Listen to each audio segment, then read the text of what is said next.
Hello, everyone, and welcome to the Five Star Joshi Show here on the Fight Game Media Network, as well as the YouTube channel.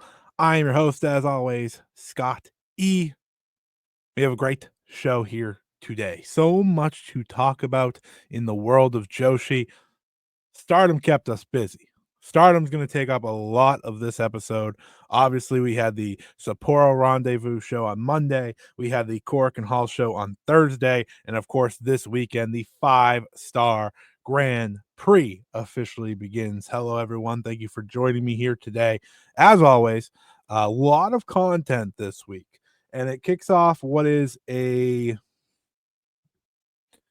2-month run of tons of content coming your way.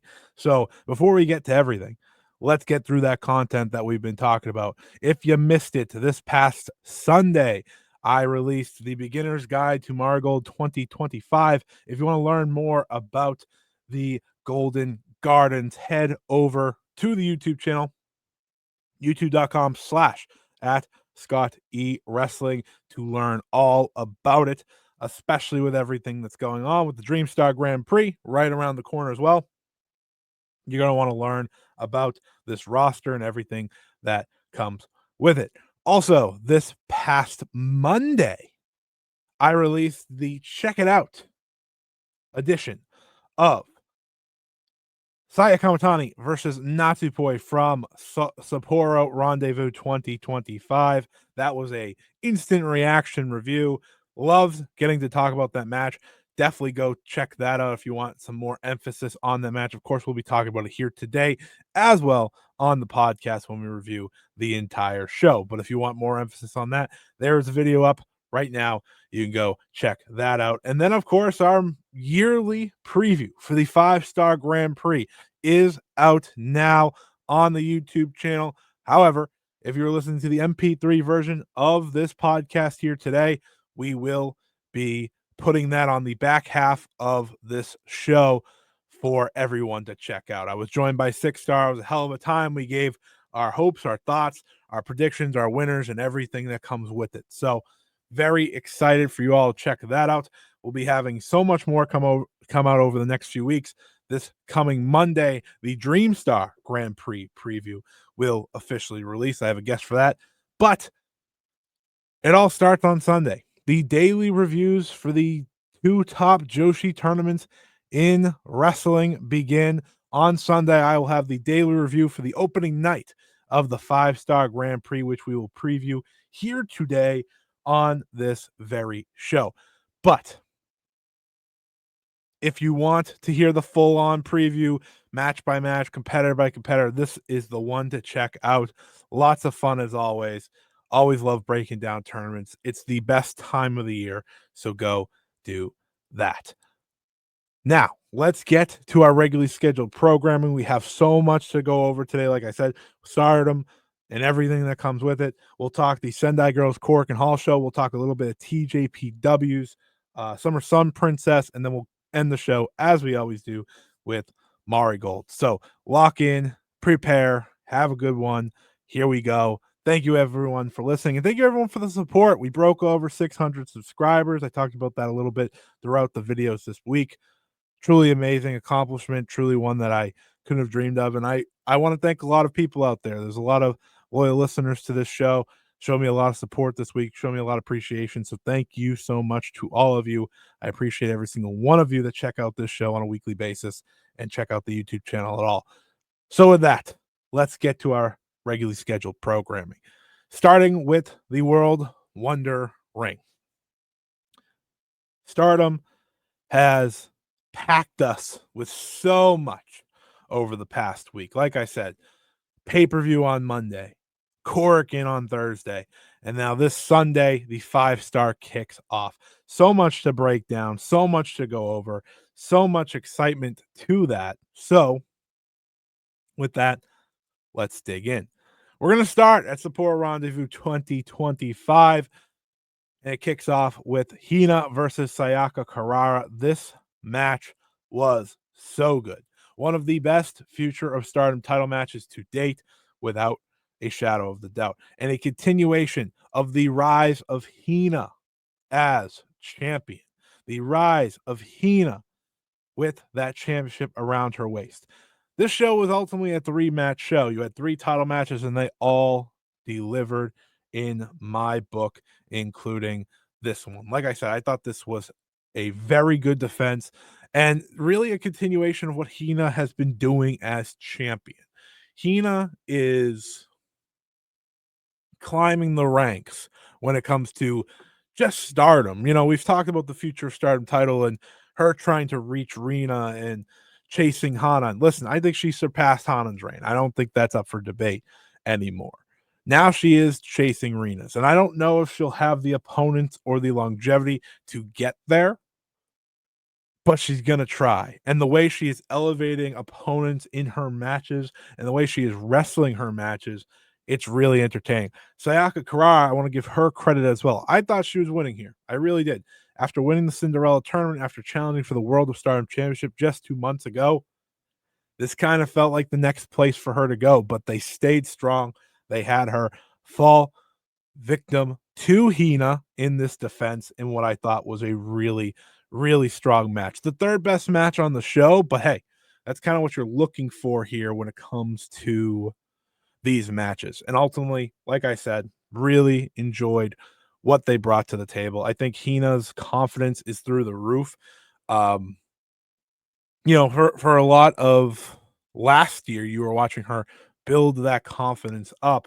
So ultimately, when she got to winning this championship, she was ready for every next step. And she's getting more and more confident as the title reign goes and as it grows. And I think that is so awesome to see. So very good defense here. In terms of what's next for someone like a Sayaka Kurara, I really do think they should go down the tag team route. Um, her and Aya Sakura are a really fun duo. They bring 2 different skill sets to the party. They bring 2 different skill sets and 2 different types of matches. And I think that combination makes for a good duo. They can go for the new blood tag titles. They could go for um, the Goddesses of Stardom titles, especially because of our new champions, which we'll talk about in a little bit. I think there are pathways here that make a lot of sense for them as a duo, more so than maybe separated. But we'll see what that looks like moving forward. But with Kurara's success over the past year here, you would expect her to be above the future, but the fact she challenged and lost, it makes for an interesting conversation that we are gonna have to wait and see follow through. But like I said, a really strong match here. Now we get to the undercard of the show, which included the qualifier for the 5-star Grand Prix between Akira Kuragane and Yuria Hime, with Yuria Hime getting the win. I know it was kind of a hot take, maybe, or maybe an unpopular take. I don't really know, but I thought Yuria Hime made the most sense to go into this tournament. And while I fear, or not fear, but feel for someone like Akira, who is one of the only rosters now, roster members not in the tournament, it was a tough decision, right? Like, what is the best decision for her, and what is the best decision? If I have to pick one, I think Hime's the one that's growing a little bit more. I think Hime's the one they're probably maybe a little bit more higher on as a whole. They've put her in stars. She's growing more and more, and I think she's going to really exceed in the block that is ahead of her. So I thought the match was fun, a fun, rookie versus rookie match. I think Hime is adding more to her arsenal quicker, but Akira Kuragane is also growing. Like I said, I would have loved to see them both in it. If we're doing this whole 32-person thing, it's tough to not see them both in it. Um, but Akira's along with Kikyo and Emma Maishima in terms of the rookies, not in the tournament, but it's a big step for Yuria Hime, who's now going to have a chance to really grow within the 5-star Grand Prix. Next match was Bozilla, Rina Yamashita, and Su Suzuki defeating Neo Genesis, Azumi, Meisera, and Miyu Amasaki. Fine match here. Good preview between Bozilla and Azumi. Final preview for that match and giving Bozilla all the momentum heading into that match. No problem there with that. yeah, really just couldn't have asked for more. It was nice to see Miva Italoka a little bit more full. This faction could still use one more full-time Stardom member. The Rina Yamashita Tsukiyoki thing, it's just not working, in my opinion. I know maybe that's a hot take, but the Bozilla, Suzu, Akira Kuragane trio, I like that trio. And I think if you add one more true member to this roster, maybe it'll work even better. But a fine undercard match there. You then had the four-way tag. God's Eyes, Ami Soiree, and Lady C defeated FWC, Hanako and Waka Tsukiyama, and Aya Sakura and Yuna Mizumori when Ami Soiree pinned Koguma. Yeah, I know. I said in my preview last week, I just hope FWC wins. Well, they did. They did the complete opposite. They got pinned, so that's unfortunate. Yeah,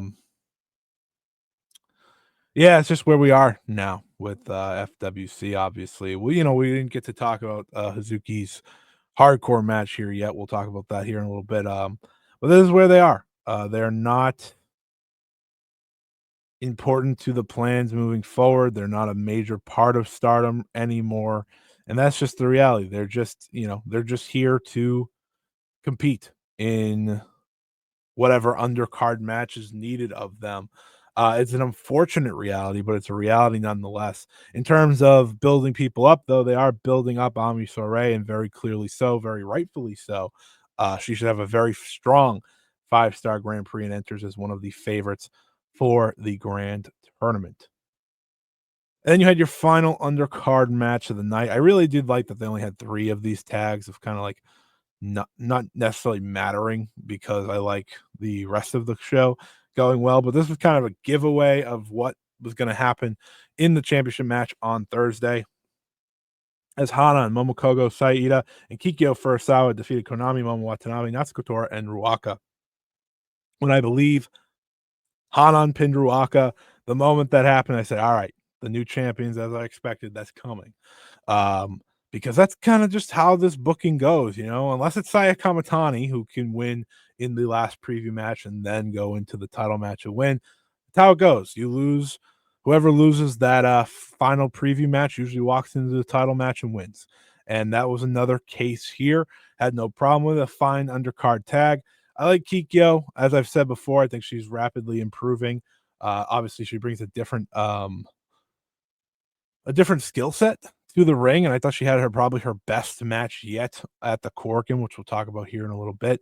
But yeah, this was a fine match to further build that tag, which ultimately was great. So worth it in the end. But let's get to really the big reviews here, starting with the Wonder of Stardom Championship match. It was Starlight Kid defending the title against Sori Ano.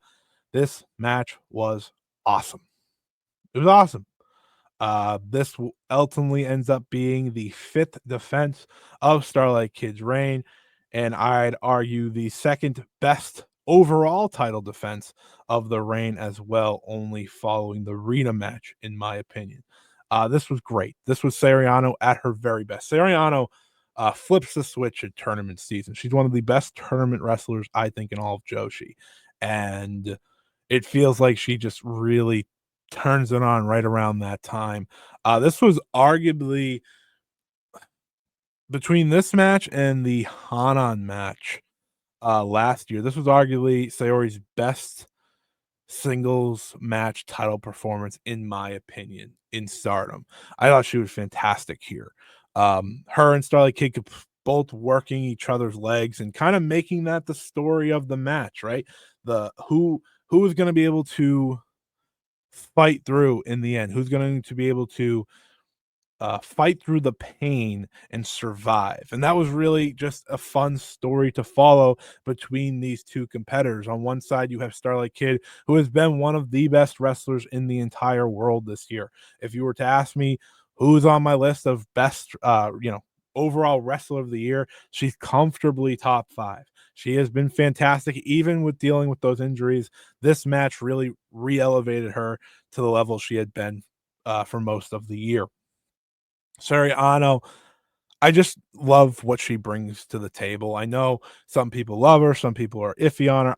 I'm not. I really love what Saori brings, and I think she and Natsupoi together are just really lifting up uh the main event side of Stardom, right? So much of the conversation since Tam and Mayu and all that happened was who's going to step up, and these two were the obvious choices.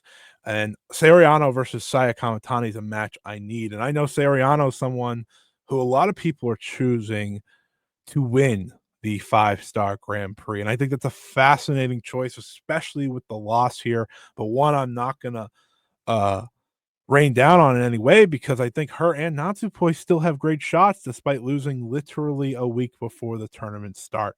Um, Starlight Kid won with the Black Tiger leg killer, which she locked in an incredible way. I love when she wraps pretty much her entire body around her opponent, just doesn't let them move, and they ultimately have to tap. Fantastic selling of the leg on both. Saori hitting, her suplexes and then, having to hold her leg up because it's in so much pain. Like those little things go such a long way for me as a viewer. Usually I don't really care. Like usually I'm just here for them to have a great match, plain and simple.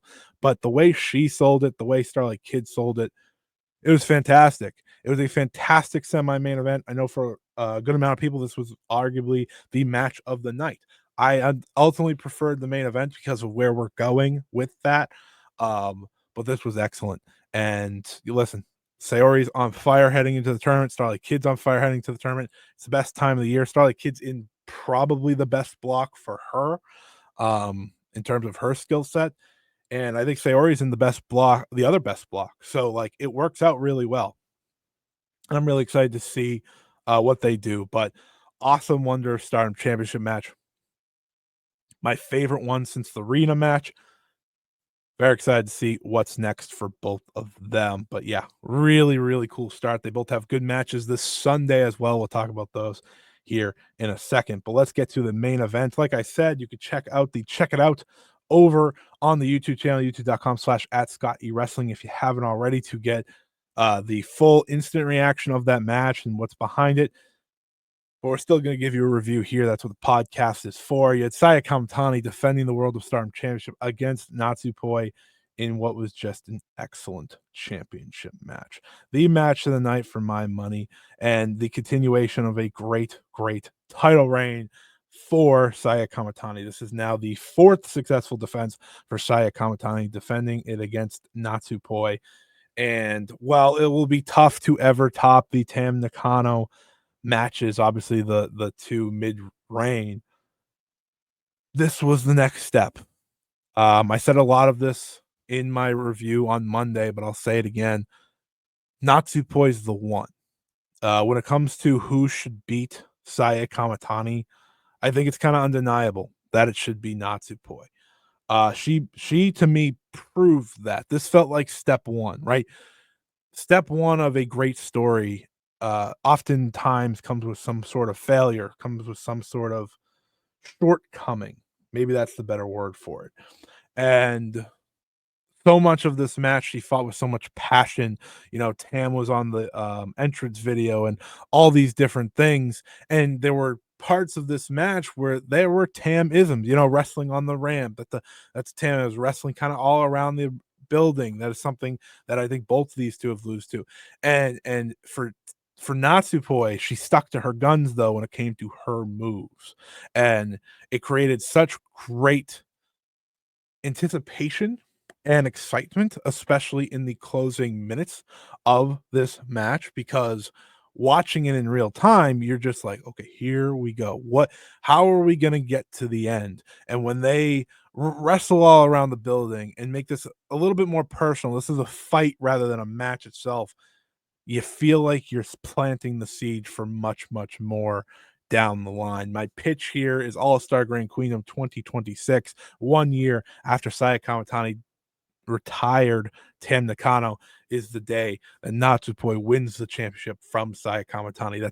That feels like the destination. And you can use someone like Sareee, obviously Natsupoi's best friend, to further this story, because that's a big story we're going to talk about here as well. Ultimately, I love this championship match. I really do. A fantastic World of Stardom title match. Saya Kamatani has been unbelievable this year. It's funny for me to think back now that we've reached a year of hate, right? A year of hate, a year of Saya as a heel, and where I was last year, right? A lot of people rightfully have the opportunity to laugh at me for how against it I was. I was so against changing a Oedo tie. I was so against Saya Kamatani as a heel. And listen, I'm not going to sit here and act like the 5-star Grand Prix was a great time for heel Saya Kamatani. She had a lot of work to do to get to where she is now in terms of her in-ring style as this heel character. But my oh my, once she found it by the end of last year, she has run with it this year. She has been the undeniable star. Hate has become the undeniable faction. As my good friend Alex says on Stardom Quest, hate is great. And it really does feel that way. Everyone is clicking except for one. There's one person I need out of that group because I think she's a bigger part of the puzzle that makes hate even better. But we'll talk about that here in a little bit.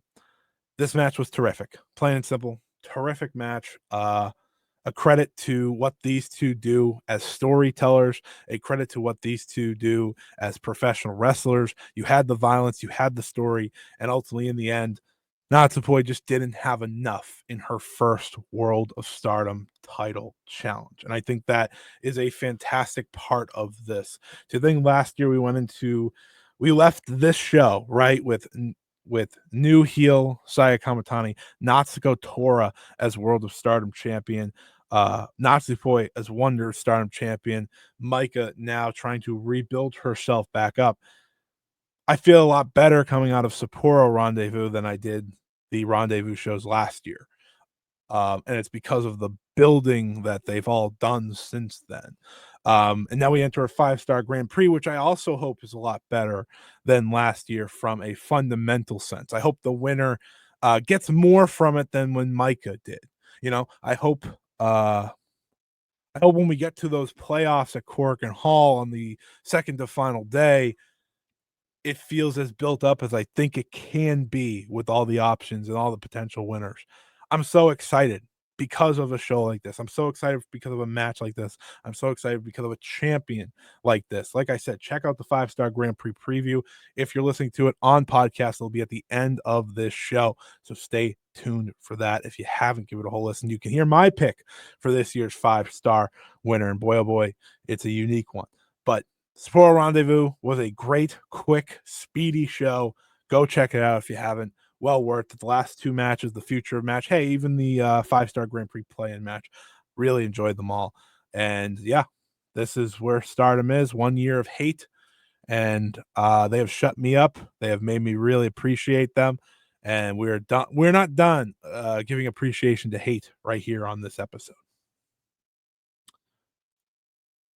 As she stood tall. And I think something with Saya Kamatani is there, or with this match, is there's a great image at the end of this match where they're both laying down on the ground and Natsupoi has her eyes open. It's like, I was so close, but I came up short.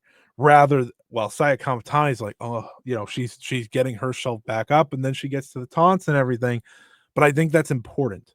I think that's important because ultimately, to me, that is a sign of I just didn't have enough. Next time, maybe I'll have enough. I hope, I pray the next time is at All-Star Grand Queen. I pray that is the way they go. I know some people are picking Natsupoi to win this tournament. I think that's an interesting bet. But like I said, I think there's so much story to tell. Sori Ano is a great competitor to challenge and tell the story. Sareee is a match that is going to happen. I firmly believe that. And so much more. So yeah, this was awesome. This was awesome. The show was really good. But that is not it from the world wondering this past week. Is of course they had a Korakuen Hall show on Thursday. Gonna be perfectly honest, I was only able to watch the opening match and the big 4 final matches at the end, but boy oh boy was it worth it in the end. I think there were some great matches here, and I'm excited to talk about them. So let's get to it. As you can see here, we had Starlight Kid presenting the I don't really remember what the drink is, but she played full character as did Fuki and Death, and that was funny. Anyways, the opening match was Aya Sakura defeating Kikyo Furusawa. Like I said, I really enjoyed this match. Thought it was fun. I think the clash of styles with the combat background and the technical background of Kikyo just worked really, really cool. Really, really well done. So that was a lot of fun. We'll go through some of the results here. I will be going back to watch them. I just didn't have the time here to. Oh my god, FWC won and I missed it. That's my fault. I'm happy they won that match. Anyways, the opening match of the card was a full Mi Vida Loca, with Bozilla, of course, being in the big title match at the end. Suzuki, Rina Yamashita, Tsuki Aoki, and Akira Kuragane all teaming up to defeat Emma Mishima, Hanako, Ryan, and Owaka Tsukiyama. Starting to think Emma might just join the XV, which kind of fits in there. That's kind of my thoughts. Maybe not, but it would make sense to me. Then it has Hazuki and Koguma defeat Lady C and Saki Kashima and Momo Kogo and Yuri Hime in a three-way tag match. FWC back in the win column, baby. Starlight Kid and Miyu Amasaki defeated Azusa Naba and Fukigen Death. So that's all cool and well there. You then had the Cosmic Angels, Natsupoi, Sori Ano, Sayaka, Kurara, and Yunimizumori team up to face Amisore, Hina, Rana Yagami, and Tomoki Naba. I think you have some favorites here in this match, kind of in many ways a 5-star Grand Prix preview, their version of that. And I think it worked really well. So 10 minutes, 21 seconds, and kind of a reason to be excited. Kind of a reason to really look forward to what these 8 can create in the tournament. I think so, all 8 have interesting tournaments ahead. And I think that's kind of makes for a fun part of this show here. But let's talk about it now. We get to the final 4, the matches I did get to watch in full before this recording. Starting with Mei Seira defending the high speed championship for the first time since, was it March? Yeah, it's March 3rd. For the first time since March 3rd. She defended against Pro Wrestling Waves Hanoka. 5 minutes and 16 seconds. Just 2 falls it took. Mei Seira beating Hanoka 2-0 in this match. I thought this was the best version of the new high speed rules. Obviously I have talked about it. I did a video on it. If you haven't saw it, State of High Speed over on YouTube. I talked about it in full length and my thoughts on it. I don't love the new rules. I don't, because I just don't think it fits in 10 minutes. If you're going to do 2 out of 3 falls, make it 15. If you want to make it high speed, just do the 10-minute time. I'm not going to win over this again.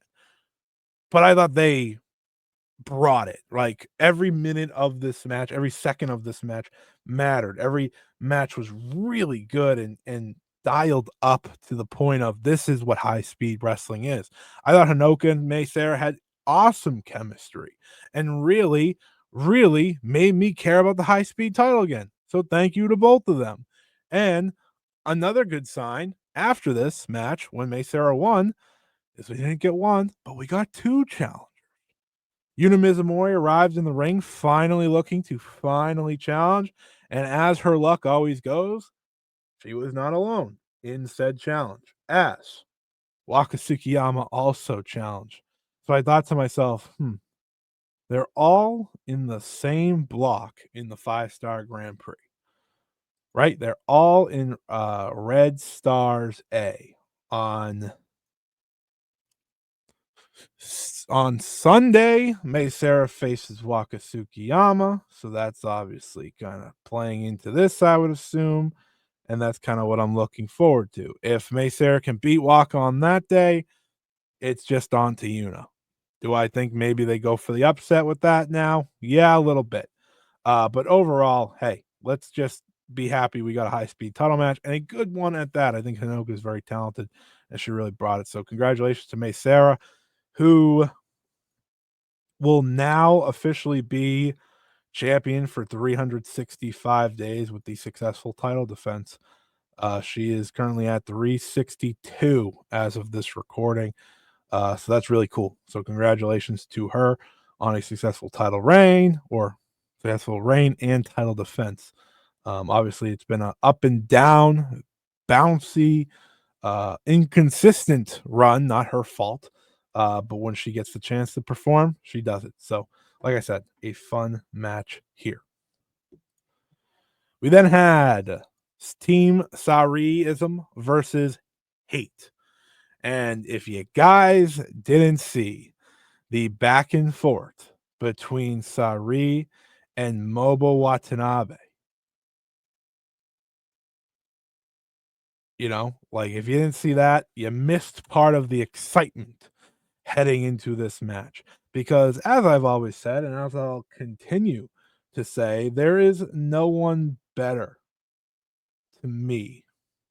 There's no one better to me than Sareee at creating stories that you want to invest in.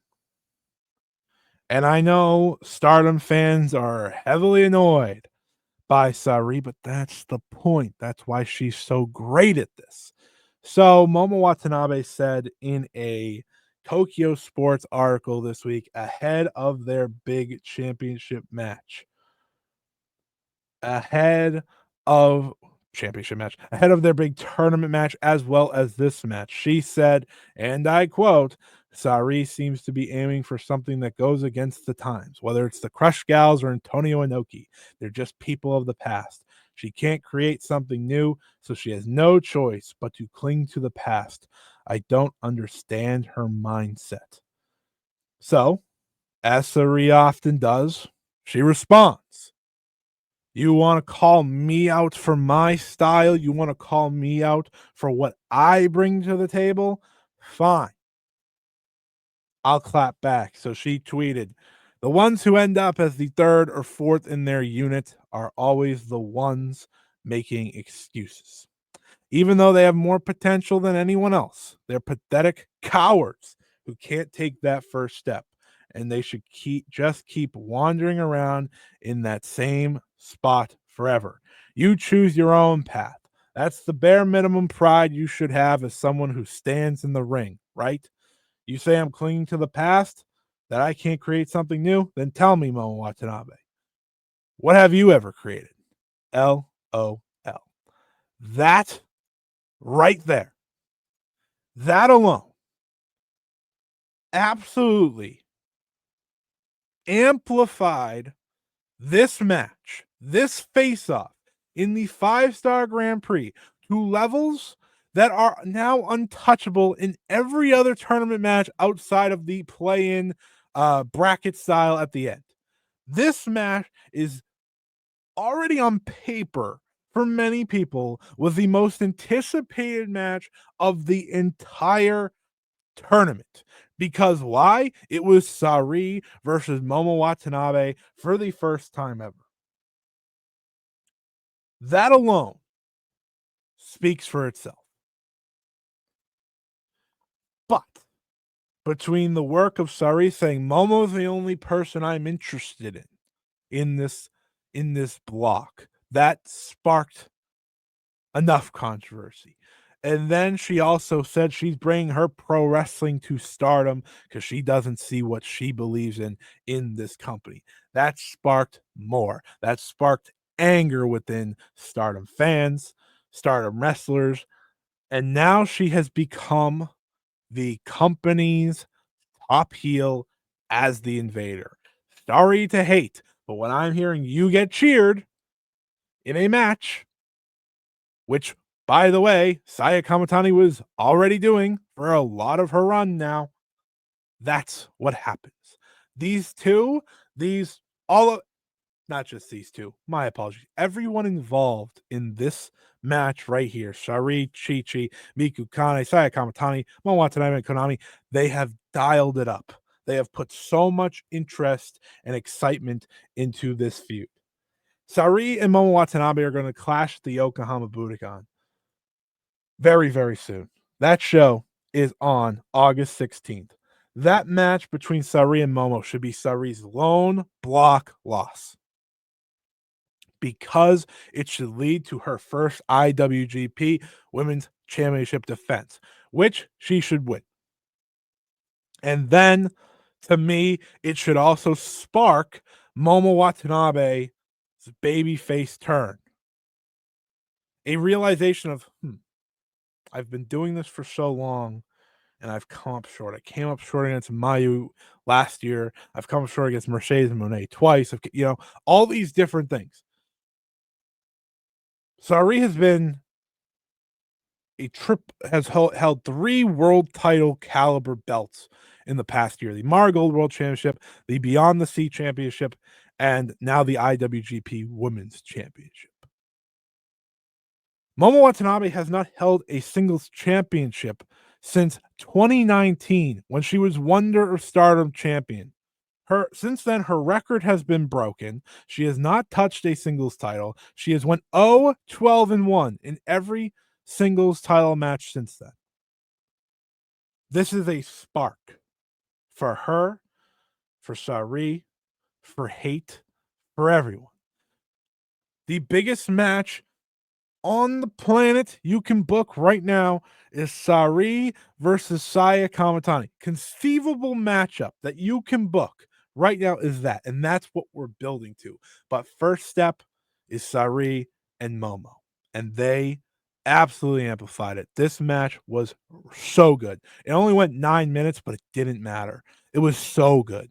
These two sides hate each other. Chi-Chi and Miku Kane played a great role as kind of the the rookies of Sareee, trying to stand up for her and what she believes in. And then you have Konami, Momo, and Saia, who could still wrestle the heel style against especially those two. But when it comes to Sareee in that ring with Momo, you heard the loudest Momo chants you've heard in years. They have created magic here. Saree's created magic, Momo's created magic, Saia's created magic. Magic between these three that's going to be between these two. This match ruled. You got to watch it. Sareee and Momo are going to have the match of the tournament, as far as I'm concerned. It's the beginning of more. It has to be the beginning of more. For Momo as a whole, for Sareee and H.A.T.E versus H.A.T E, it can be one of the best feuds all year if you do it right. And boy, oh boy, are we doing it right. Absolutely crushed it. It's been worth the wait. Saya Kamatani versus Sareee, Stardom Dream Queen in the main event. I am putting that in pencil right now if I had the book. For both belts, biggest match possible, Ryogoku Sumo Hall. Steal the week. That's what they're going to try to do. That's what they're going to want to do. So do it. Go ahead. Go do it. Do it with these two. It's going to be a lot of great wrestling that week. Joshi, Puro, whatever. Make that your match. Make that the destination. That's all I'm saying. This was great. This was great. Great.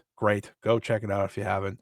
There's magic here between these two sides. Next up, we had the New Japan Strong Women's Championship, Ozami versus Bozilla. Plain and simple. This match was awesome. And I had said so many times in the lead up to the match since it was announced, I'm fascinated to see how it goes. How would Ozami do against the monster, right? Against someone like Bozilla, who is obviously so talented in her own right and so unique in her own right. What would the match look like? Because all of Bozilla's best matches, for the most part, have come against like the Nanais, the Sarees. Hell, her match in GCW with Megan Bayne was awesome, Ozami's a lot smaller, right? She's a high speed wrestler at heart, and they just went for it. Like, this match was full of near falls and big moves and kickouts, and they just really took advantage of not only the spot they were on the card, which was the semi-main event, but they took advantage, I think, of just the Korakuen Hall crowd that was all in on these two. And I thought that was awesome. Like, there's something about just knowing the crowd and just playing to the crowd and how they're eating it up. And I really had a great enjoyment of this match. The last two matches of this show were great. It was a banner week for Stardom, especially in their big matches. And um there's unique ways to look at this, right? This is Bozilla's first singles, right? This is Bozilla's first singles match in Stardom. But at the same time, we've seen what she's been capable of. We know what she's capable of, and Japanese crowds love her. They're so into what she brings to the table because she's so unique. And I think it's so exciting to watch. And now that she's entering the 5-star Grand Prix with this match in her Stardom belt, it's going to be interesting to see what's next. There is the other side of she lost her first big Stardom singles match, and I think that's important to talk about. It's important to talk about because it's fascinating to see how they did it, and I think that's the talking point now here of how strong is she in the 5-star Grand Prix to kind of build herself right back up. I think undefeated's on the table to make this loss seem like a fluke more than anything else. And then there's the other side of this, of course, and it's an incredible performance by Ozami. Both of these wrestlers, they clicked. They clicked, and you could see it throughout their preview matches of what it could possibly look like. I just didn't know what it was going to look like in a one-on-one setting. But Ozami's best performance in a long time. Like, this was a top tier Ozami at her best performance. I thought it quite easily was better than the Wonder Stardom title match they did at All Star Grand Queendom. Um, yeah, I don't even know. Maybe since the 5-star I'm probably missing something big. But maybe since the 5-star last year. Like, this was Ozami right up there, right at her best, and I thought that was awesome, and she wants to make the New Japan Strong Women's title mean something, so good for her, and they did a great job. Best New Japan Strong Women's title match surely since Mercedes versus Suzuki as well. Like I said, a great championship match in Korakuen Hall, and now it's all about the follow through, especially for Bozilla. I think an undefeated run up until the play-in tournament, whatever you want to call it, and that's not a play-in. But the tournament part at the end, the bracket style where she gets eliminated with one loss, I think that would be one hell of a way to go to really keep her strong. But we'll see. We'll see for sure. But hey, they crushed it. They knocked it out of the park. It's a match everyone should go out of their way to see. Just super, super, super, super. Um, yeah, yeah. Corkin loved it. I had a great time. Great match. But let's talk about now the main event, which I kind of had on the same level. I know a lot of people loved Ozmi versus Bozilla, and rightfully so, but I really enjoyed this match. Wingori, BMI 2000, Goddesses of Stardom Championships. I had said last week, I kind of expected BMI 2000 to get the nod here. The story between Ruaka and Hamon's been a long time one that consistently comes back to no matter the regime who runs this company. It's one that, was part of the Future of Stardom title, right? When Hanan defeated Ruaka to win the belt. They faced off in the Cinderella last year when Hanan won that tournament. And now here,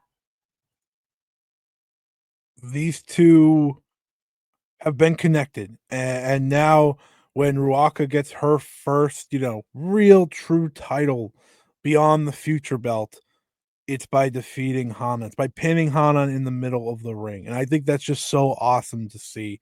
I know a lot of people are here and there when it comes to Ruaka, when it comes to Natsuko Tora, but when they're a duo, man, they're so good. BMI 2000 is really, really good. And they were the perfect foil to Wingori and this title reign. They were the perfect foil to end this run for Wingori. I don't think it's hard to not see the comparisons to last year, right? Where Hate kind of retakes over now, right? They have the top tag belts, obviously the world champion, and now everyone's chasing them again. And you look to the scene, you look to the rest of the tag world, and like who's going to try and take these belts from them by the end of the year. I think that's going to be an interesting conversation point to have. Obviously, there's some great tag teams to do it with, and it'll just be a matter of how they want to mix it. But Wingori have, for me, comfortably established themselves as the tag team of the year. Even with the belts being lost here, it'll be hard for anyone to really catch up because of the lead I think they've put together. And overall, the match was just really good. The finishing stretch between Ruaka and Hana was great. There was one point where Hana hits the backdrop driver just barely, just barely. Tora gets there to break it up, and just seeing them, stand tall, like it felt so deserved. It really did. It really did. Again, I'm sitting here a year later after I was like, oh my god, what are we doing? And I'm very, very much behind what H.A.T.E has become. They are consistently now the best part of the company, whether that just be Saya Kamatani or not. Um, we're in a very unique time. Like, they were the heels in this match. They weren't heels in the Saori match. Like, we're in a really unique time where it ebbs and flows. They're still heels to Stardom. They're still heels to the roster, but Saya Kamatani is the big superstar at the same time. So it's an interesting conversation to have, but it's a fun one to have. And now we head into the 5-star with Hanan freed up. Hanan instantly climbs to the top of the board here when it comes to 5-star Grand Prix winners. Her versus Saya Kamatani feels very possible, feels very much on the docket one time or another. And I think another topic point is maybe the 5-star winner challenges for the Wonder Belt, right? The Cinderella challenge for the world this year. It wouldn't be shocking for that to be the case. That being said, I do think they should challenge for the world because that just makes the most sense for the biggest tournament of the year. You wouldn't see someone win the G1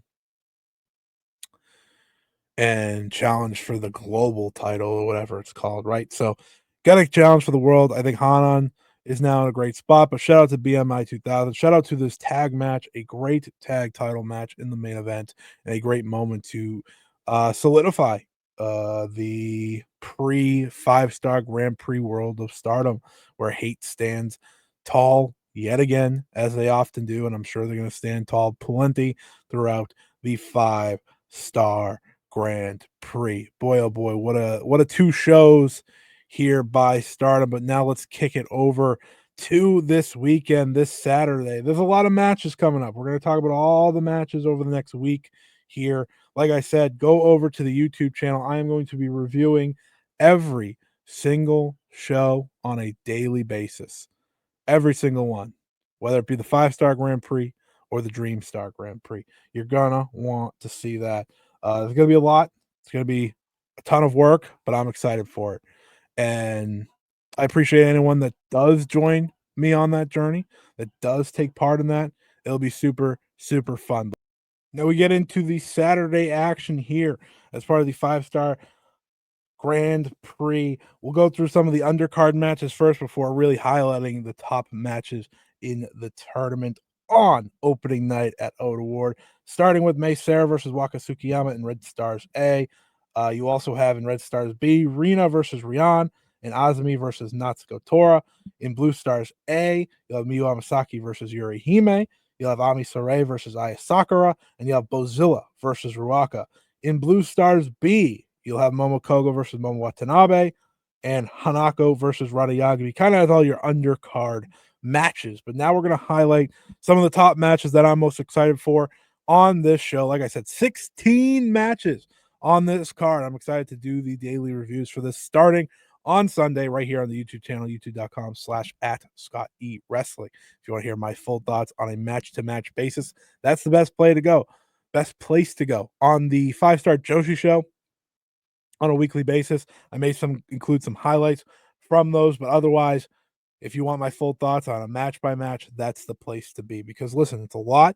It's going to be a lot of fun, and I'm really excited to get into that and really dive into a tournament that I think is going to be really, really cool. But let's start off with Hina versus Suzuki. I think it goes pretty clear why this match jumps off the page. Hina's growing fast, right? She is someone who I highlighted earlier talking about her match with Sayaka Kurara.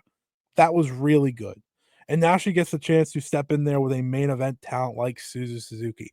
I think it's very clear Suzu Suzuki is one of the top 3 or so you'd kind of expect to be in the locked position of advancing out of the Blue Stars B block. Last year, she came up short. She didn't advance. This year, feels like she kind of has to now that she leads Mi Vida Loca. She needs that establishment, and she probably should be starting off strong on night 1 with a win over Hina. That being said, if it's not going to be Suzu Suzuki, Hina getting in as among that top 3 would not shock me at all whatsoever. So I think that makes this match all the more important for the initial standings as the tournament goes on. So this one should be really good. I do think Suzu gets the win, starts off strong, but it is a real toss-up.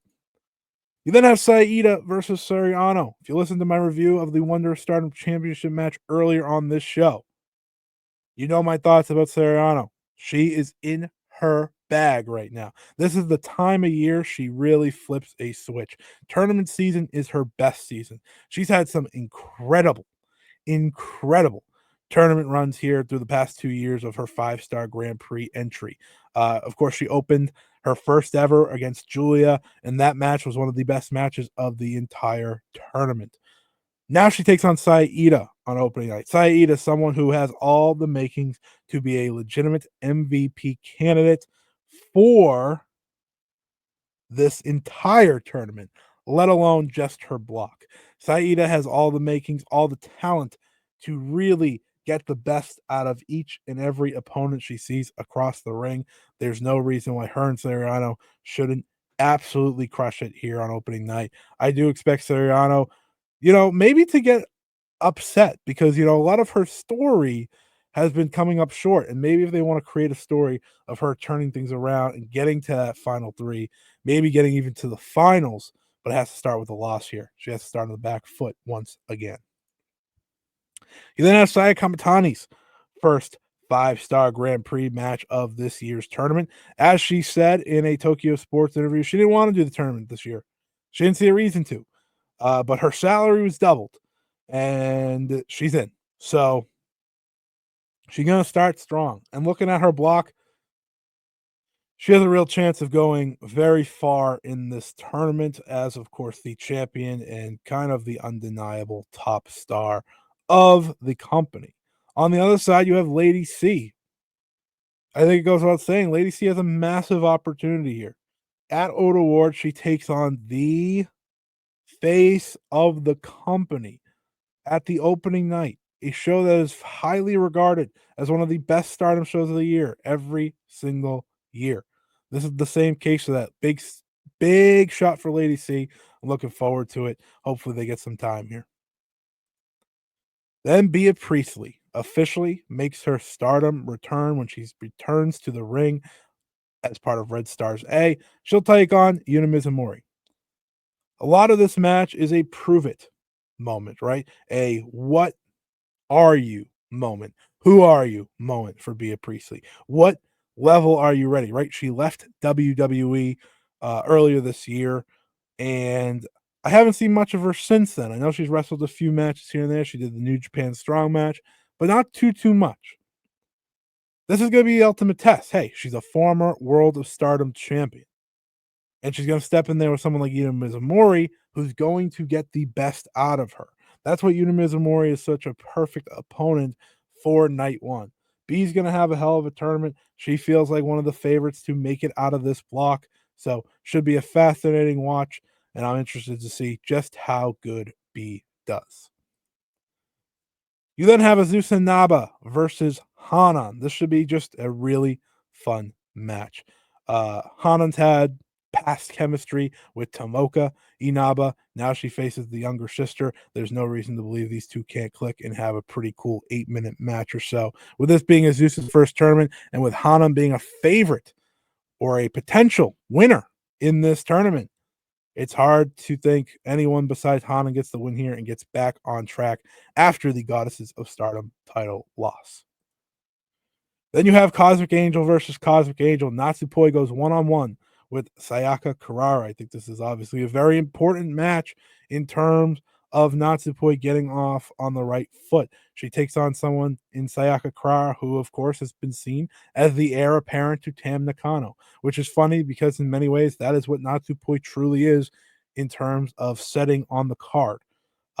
This match should be a very interesting one. I don't know necessarily how it will go because they're faction mates, but usually when faction mates face off, it makes for some of the best matches. So I'm quite excited for this one, and I'm sure Natsupoi gets the win here. She probably needs the win the most out of maybe anyone on opening night. And then you have one of the most anticipated matches of the tournament. Sareee versus H.A.T.E continues on Sunday when she goes one-on-one with Konami. Listen, Konami has had an up and down run since returning full time. I think that is not up for debate. But when Konami turns it on, she's so good. And Saree's the type of person that's going to get her to flip that switch. This is Saree's first 5-star Grand Prix.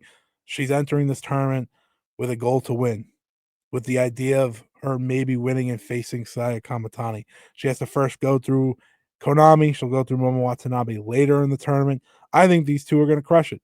I think these two are going to have the most physical match on night one, and I cannot wait. Sareee should be getting her first of many wins in this year's tournament through this match. And then maybe your main event, one of those two will be the main event. You have Starlight Kid, the Wonder of Stardom champion, going one-on-one with Tomoka Inaba.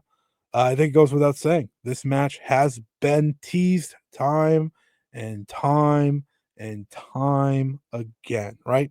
We have been teased with this match. We have hoped for this match. We are now going to get this match. This is the type of match you look at and you're like, we need an upset night one. Tomoka Inaba pinning Starlight Kid, earning herself a Wonder of Stardom championship somewhere down the line post 5-star Grand Prix. I think that's got to be the hope. I think that's got to be the goal. That's the goal I'm hoping for.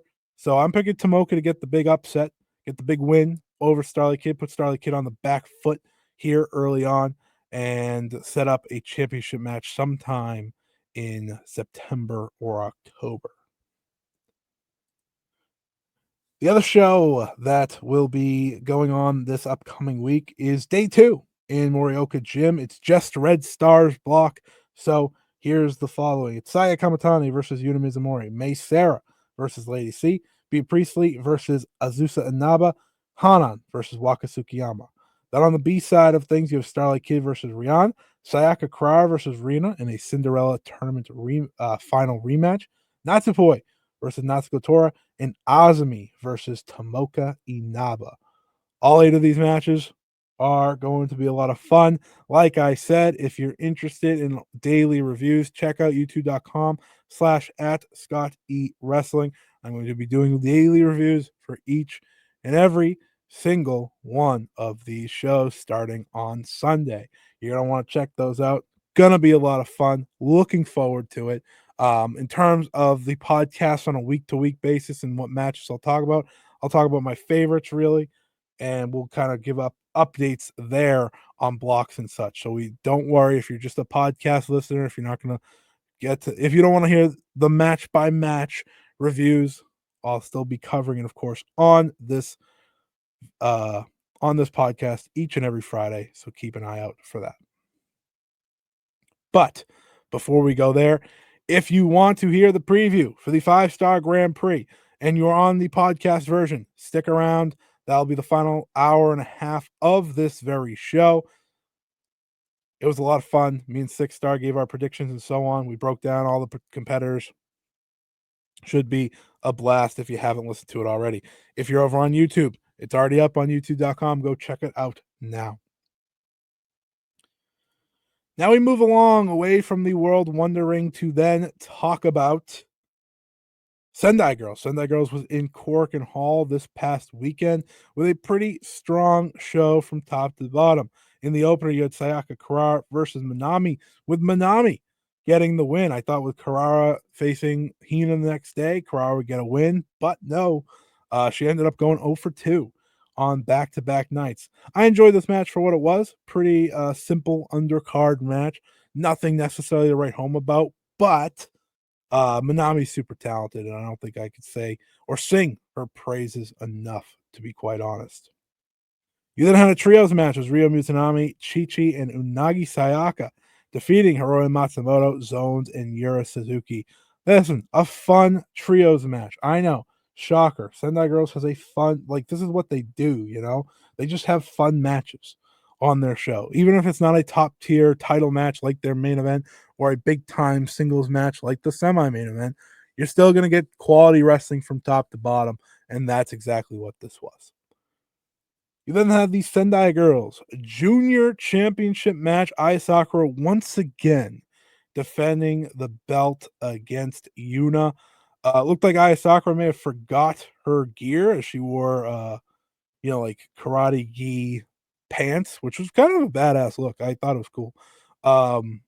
And they had a really solid title match. One of the better showings I've ever seen from Yuna, in terms of overall performance, in terms of showing up to the big match and being the underdog in a way that made you believe she could pull it off. I think that's very important to a championship match like this, especially against someone like an Aya Sakura, who obviously has been awesome since really taking a step into the Sendai Girls world. Ultimately, it was Aya Sakura who successfully retained the championship once again, defeating Yuna for the second time in this title reign, earning defense number 2 and telling Yuna that if you want to challenge me for this belt again, you're going to need to go through some other Stardom wrestlers to get there. So I'm expecting to see Yuna on the next New Blood as part of kind of that journey to get back there. Should be an interesting road that they'll take. But hey, I'm all for a story. I'm all for that.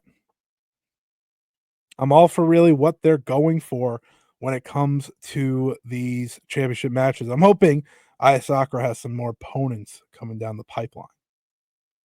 You then had Aja Kong and Veni teaming up to defeat Bobu Momo Banana. This match just rocked, folks.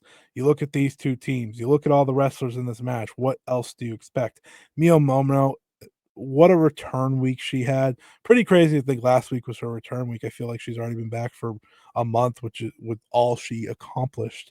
But she's terrific. She's top of the line type wrestler. Her and Aja Kong, her and Veni, just fantastic. Just fantastic work. Yurika Oka felt re-inspired getting to be with her tag team partner again. I hope Bubba Momo Banana get those Sendai Girls tag team titles back. They deserve it more than anything. But if you didn't watch this match, go out of your way to watch it. I'd recommend the last 4. And then, of course, you had your hardcore championship match of Suzuki versus Dash Chisako. And let me just say this. Hazuki looked like a different person here.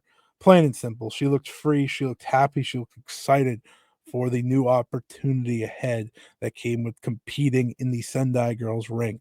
I don't think I've said it enough, but maybe if I need to say it again, her in Stardom, it just isn't there. Like, it just doesn't have much feeling to it. It's such a bummer. It's such a shame because she's Hazuki, man. Like, she is a fantastic professional wrestler and for all the right reasons. She is someone who should not just be there to do a nothing tag with Koguma and move on. It's matches like these she should be having. She felt like a different wrestler. She felt free. She felt excited. She felt lively. And you could see it on the smile on her face and the way she was playing to the crowd. Her and Dash crushed it, man. I thought her and Dash had such a fun, hardcore match. It was my favorite match of the show, which might be a hot take. I don't really care. It was just kind of everything you could ask for from these wrestlers. Like Dash took some nasty bumps. Hazuki took some nasty bumps. They put it all on the line. They put everything out there and they lived up to it. They delivered. They crushed it.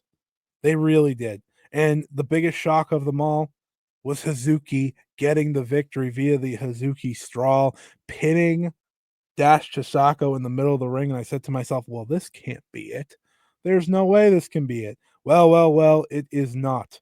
On August 24th at Senjo the Biggest, Hazuki will team with Risa Sarah to take on Dash Sasako and Aja Kong in a hardcore match. I mean, okay. Thank you. That's going to be fantastic.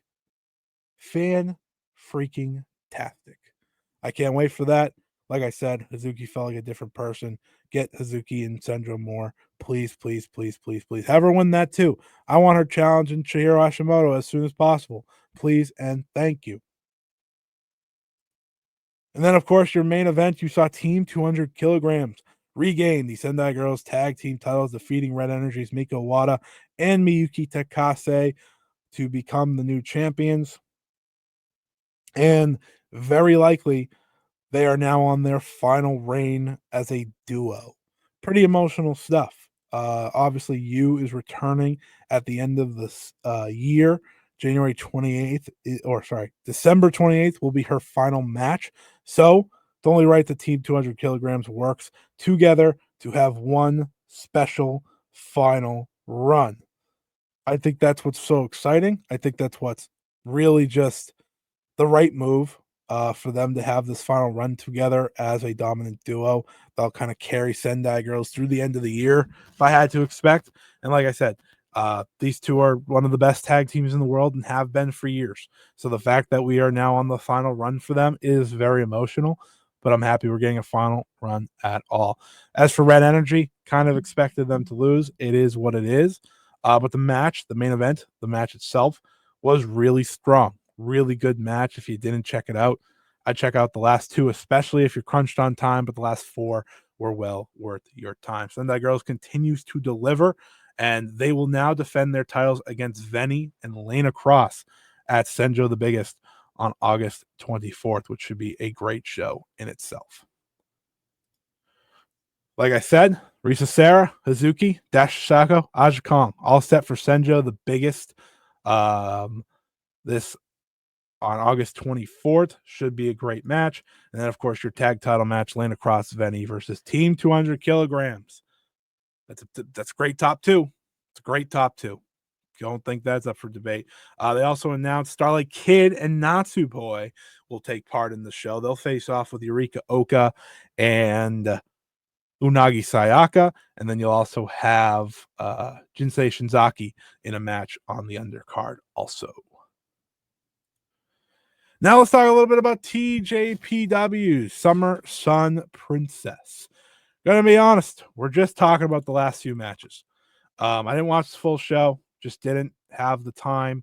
But I wanted to watch the major matches. I wanted to watch the top 5 matches on the card and give you my thoughts because, of course, that's how this goes. So we had Chris Brooks and Emi Sakura defeating El Desperado and Maki Ito when Emi Sakura pinned Maki Ito to get the win.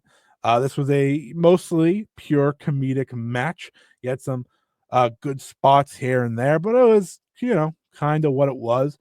It was more surreal to see all of them sharing the ring in a TJPW ring, to be exact. Seeing Desperado enter the TJPW ring with the IWGP Junior Heavyweight title around his neck. That was pretty crazy just to picture alone. You know, if you've listened to this podcast long enough, I'm not the biggest comedy wrestling guy, so this was fine. I thought Maki and Emi really kind of controlled the match for the most part and had some of the better moments. But I was shocked that Emi won. But hey, always cool to see Emi Sakura get wins. So I had no problem with that. And then Miyu Mashita defeat Billy Starks in one-on-one action. I thought this match was a bit underwhelming. I kind of hyped it up in my mini preview last week as maybe the match besides maybe the tag title match I was most looking forward to. It felt like the first half wasn't right. Like it just felt like they were a little off along the way. But when you got to that final half or final stretch or whatever you want to call it, there was a lot of physicality there. There was a lot of back and forth there that really tried to, I think lift the match up. to a level that you kind of expect from these two. But like I said, I don't think it was the best night for either of them. But it was fine. It wasn't anything bad, but like they've wrestled so many times in the past. Um, so I just expected this to be really top of the line. I've seen them have good work together before. So I was definitely underwhelmed by this, but it happens. Sometimes you have an off night, and that's just what happened here. I'm fascinated to see obviously what Miyu Yamashita does coming up. I know she is in the Tokyo Princess Cup coming up here. So instantly in my head, she's a favorite. She's taking on the international princess champion Moka Miyamoto in the first round. That all kicks off on Sunday as well. So we'll see how that goes when we get there. You then had the International Princess Championship match, which, like I said, Moka Miyamoto got the win, ending Suzume's title reign. A little bit of a shock.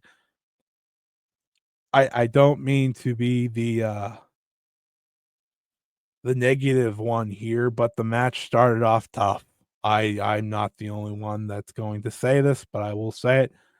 I was expecting a much better start to the match. They just were off, like legitimately off on a number of different things to the point where it was tough. It was tough. And again, you have off nights. Pressure may have kicked in for someone like Moka Miyamoto, right? This is the biggest match of her career to this point. So that's fine. Not the best way to start a championship reign by any means, but a win nonetheless. And now you kind of await to see what's next for Suzume now that she's no longer champion. What's next for Moka Miyamoto now that they've put her in this spot? Um, I kept thinking maybe an international wrestler would take the belt from Suzume. So, like I said, this was kind of a shock to see Moka get the big win, but it was the lone title change of the night for a reason. They believe in Moka, so we'll see how that goes. She's had better performances than this one, so I'm not going to judge it all on this and what her reign will look like. It happens. It happens. It was the weakest match of the five, I thought, though Suzume did her damnedest to get back to it. She did some cool stuff in the closing stretch, including the like diving off the top rope bulldog, which was pretty sick. But yeah, it is what it is. But good news is that I didn't dislike the last two matches, and I thought this was probably your match of the night. Princess Tag Team Championship match, Shoko Nakajima and Hyper Masao successfully defending the belts against Miyu Watanabe and Rika Tatsumi. It's hard to not have something really strong with the likes of a Miyu Watanabe and a Rika Tatsumi, right? These two are incredibly gifted, incredibly talented, and I think pound for pound the best TJPW tag team. So it shouldn't come as a shock that I felt this way. But listen, Shoko Nakajima and Hyper Masao, I'm not always the biggest fan of their singles work, but I am a fan of their tag team work. They're a great tandem. I've seen them have some of the best tag matches in TJPW over the last few years. So it was no shock that they continued that here. Could I have went without the comedy opening? Sure. Did I expect the comedy opening though with who was involved? Absolutely. So I kind of just looked past it. Again, I am the stickler for the comedy stuff. I understand that. Some things get me, some things don't. Um, though I did like that Miyu like did a body slam to Shoko like off of the apron with like the big like wand thing. I thought that was funny. Um, but yeah, once they got back in the ring and really got going, super competitive. Shoko and Miyu Watanabe, especially in the closing stretch, were great. Um, they have a great chemistry about them that has really carried over. It happened, including in the Dallas show a few weeks ago when they had that big show as part of the 3-day weekend for All In weekend. Sorry, could not think of the AEW show for the life of me. They had a really good showing there as well. I thought that was the best match of that week as well. So it didn't shock me that these two kind of carried the closing stretch with Shoko Nakajima pinning Miyu Watanabe to successfully defend the belts. Like I said, I thought this was the best match of SummerSlam Princess 2025. And then you had the big time main event for the Princess of Princess Championship. Plain simple. Big time match. Yuki Rai's first time challenging for the top belt, for the top prize in Tokyo Joshi Pro. I didn't know if they were going to go all in on Yuki Rai now, or maybe wait, perhaps until Grand Princess next year.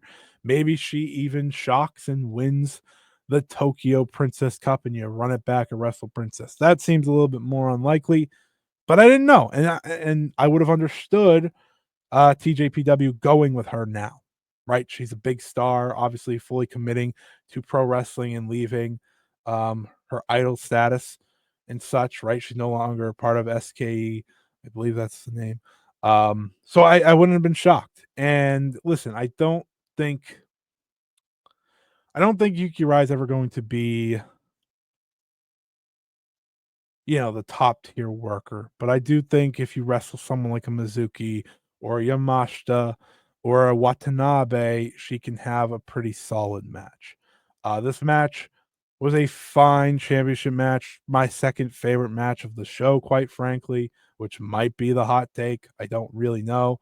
But I thought Mizuki was really, really good in this match and really pushed the match ahead the best she could.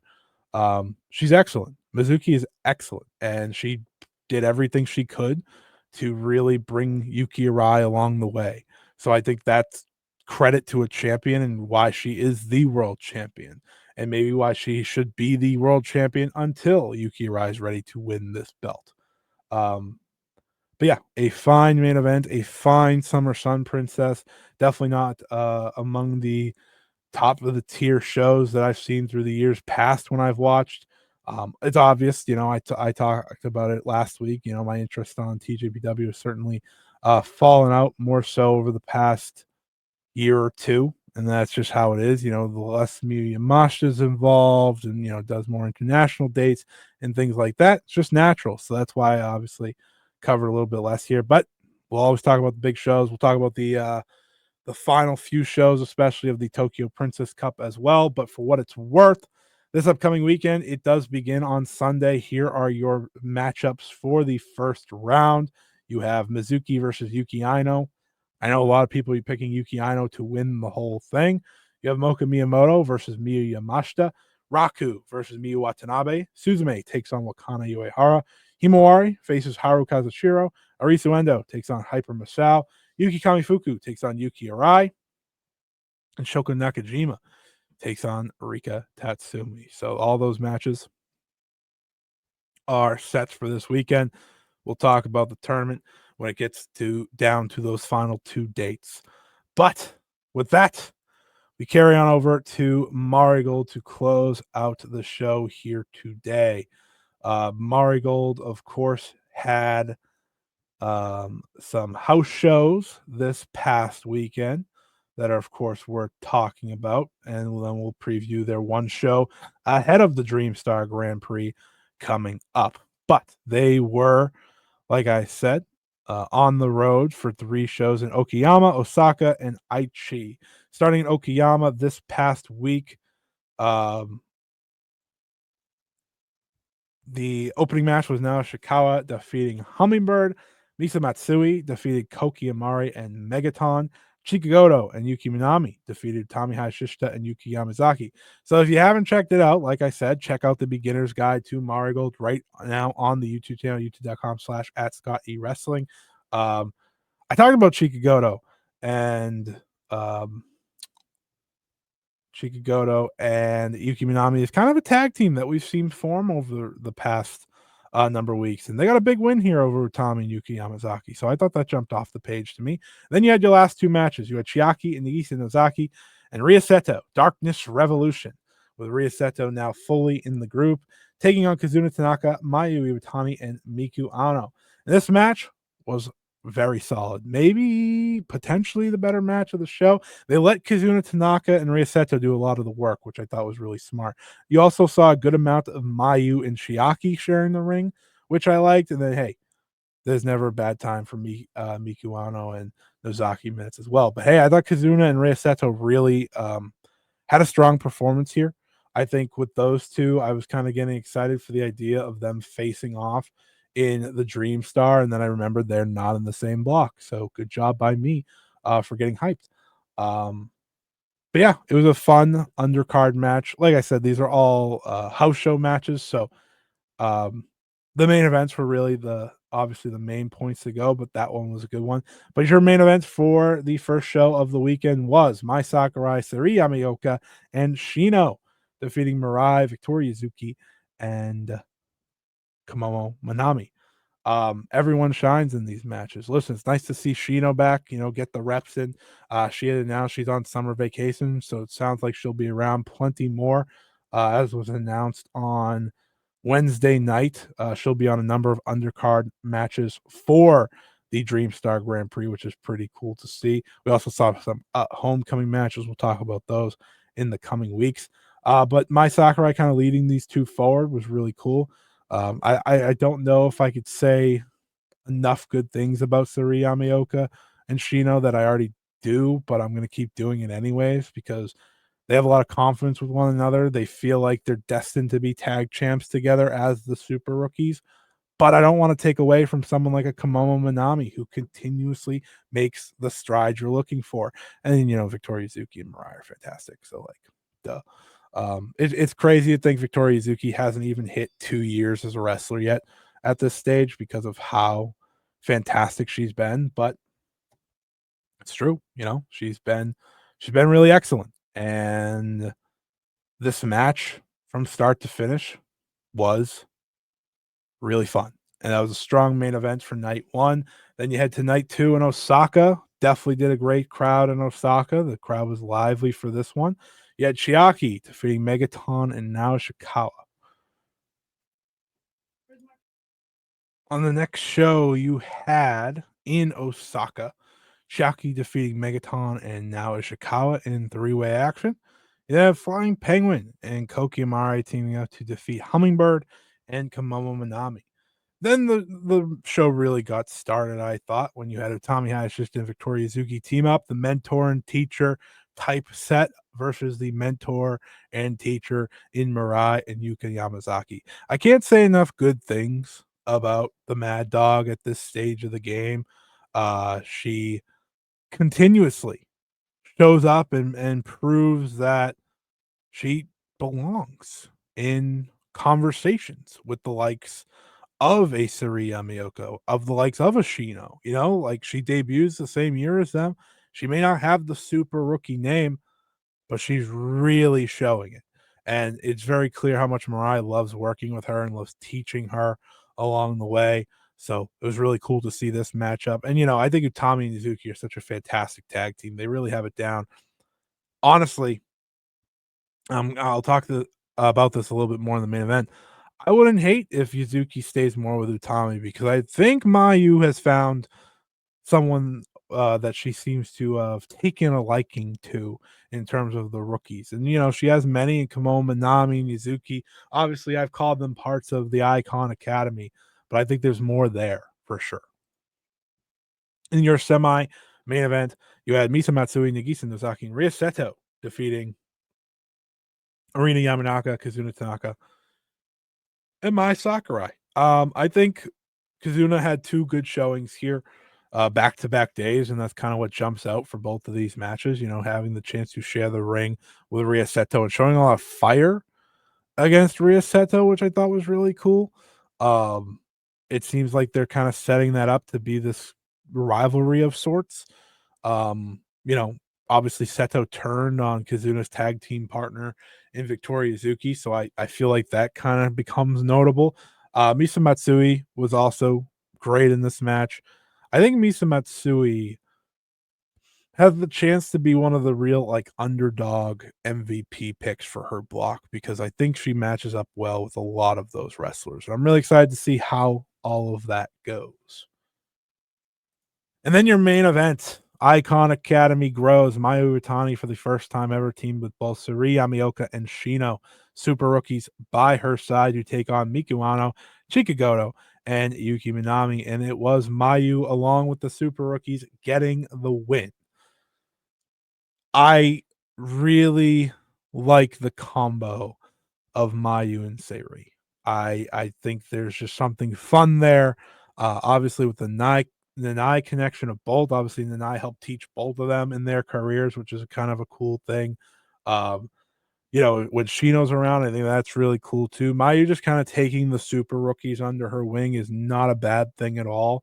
Um, and this match was really good. Miku Ano brought it to both super rookies, and every time her and Mayu share the ring, it's like this is the biggest match Marigold has.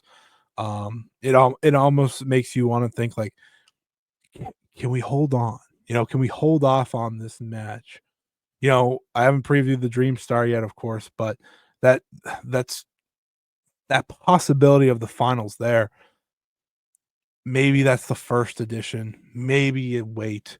I don't know, but that's like the beauty of this combination. It feels like you should do as many matches as possible, but it also feels like you can wait because there's something truly, truly special there. And maybe it could be for the world title somewhere down the line. Yuki Minami continues to make strides that I want to point out. Um, I think it's important, especially when we talk about the first class of rookies, right? Her, Tachibana, and Ryoko Sakamura, of course. I think it's right to give them their shine. Oh, and Komomo, of course. I always forget Komomo was part of that because she obviously was supposed to debut much earlier. But I always think it's nice to give them their credit because you're watching everyone make a new step. You're watching everyone take another step. Even someone like a main event caliber wrestler like a Miku Ano, who's probably the best she's ever been right now. But Yuki Minami's making this step, and I mean, I could keep giving Chikagoto all the praise in the world, and I'm going to because she's excellent. But this match was a lot of fun here in the main event, and definitely worth your time if you haven't seen it. And then we had the show on Monday. Now, I'll be honest, I was running around. This show came on Thursday, so I didn't get to watch it all. I only got to watch the main event, so we'll talk about the main event, but here are your results from the show. This show was in Aichi. The opening match saw Komomo Minami pull off the upset against Nao Ishikawa. The next match was Celine Flora, Victoria Yuzuki, and Kazuna Tanaka defeating Hummingbird and Megaton.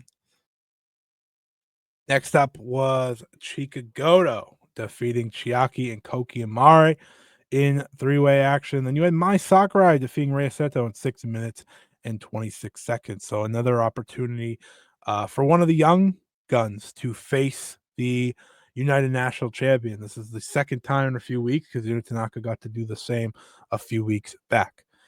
In your semi-main event, it was Miku Ano and Yuki Minami coming up short against Misa Matsui and Nagisa Nozaki. And then in your main event, it was the all main event team versus the all rookie team. Mayu Utani, Utami Hashishita, and Mirai teaming up to take on Sareee Yamaoka, Shino, and Yuka Yamazaki. Superb trios match in terms of the experience levels here. You saw the rookies all do their best to step up, and I thought that was really cool to witness, really cool to watch, and really cool to see. That's what you want to see out of these three is give them the big opportunities and see what they can do. Sareee Yamaoka is very clearly at the head of them. She feels like the veteran of the three in a 7-month career that she has, and obviously Shino's here and there, and Yuki Yamazaki is also brand new. They debuted around the same time. So it only feels right. But you had Mayu, you had Utami, you had Mirai, all really caring for this match, and I thought that really was cool. I said this on Twitter, but it's very rare to see a match like this in a main event setting, right? And seeing those three get their chance to step up and have moments against arguably the top three in the company. I think that was really cool matchmaking and a really fun match. Ultimately, Shino was pinned. Shino has not been pinned since I think her debut off the top of my head, which is a big deal. And, Mirai pinned her after hitting the lariat, which is, of course, her finisher. So big moment there. But there's a lot of matchups I want to see. First time we got to see Mayu against someone like a Sareee Yamaoka. Gonna get more of that on the opening night of the Dream Star, which is very exciting. Yuki Yamazaki, I can't praise her enough. She's making the necessary stride. She's making the next step here, the next step there, showing why she should be considered in the conversation of Rookie of the Year by the end of the year. And I think that's really, really cool. Utami and Sareee had some cool moments.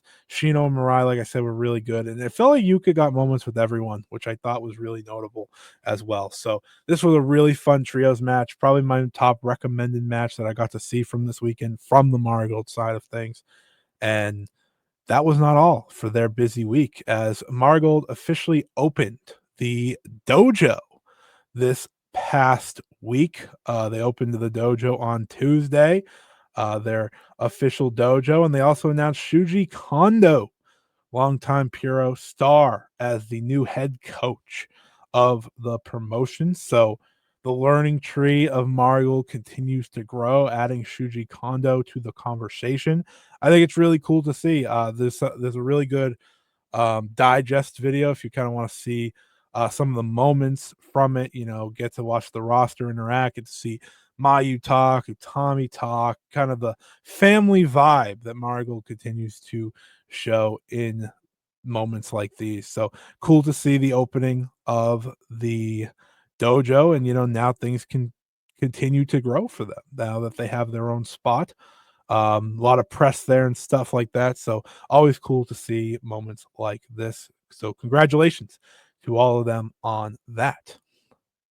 Now we look ahead to next week's Shinjuku Face show. Before we get out of here, Marigold will be heading to Shinjuku Face on the 29th, which of course is Tuesday, for their final show ahead of the Dream Star Grand Prix.